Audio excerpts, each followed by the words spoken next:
Actualité à l'étranger maintenant en Algérie, c'est officiel. Abdelaziz Bouteflika est réélu avec 81,53% des suffrages. Une élection qui est très large et pourtant le président, reconduit pour un 4e mandat, est un homme affaibli qui ne s'est pas montré pendant la campagne.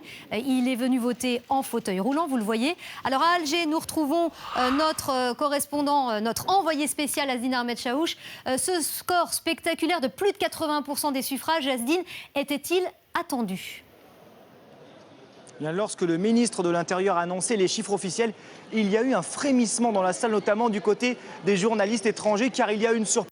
C'est l'ampleur de la victoire, vous l'avez dit, plus de 80% des suffrages en faveur d'Abdelaziz Bouteflika. Vous savez, toute la journée, des chiffres reculés, ils oscillaient entre 65 et 75% au maximum. C'est donc une victoire écrasante. Rappelons-le, dans un contexte particulier, Abdelaziz Bouteflika n'a pas fait campagne.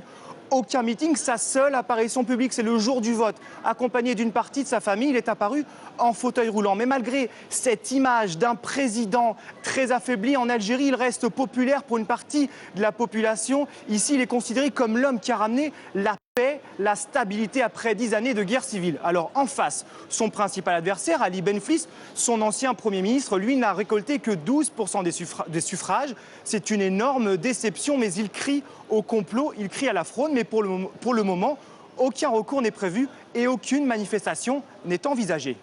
Merci Asdine pour ces toutes dernières informations en provenance d'Alger.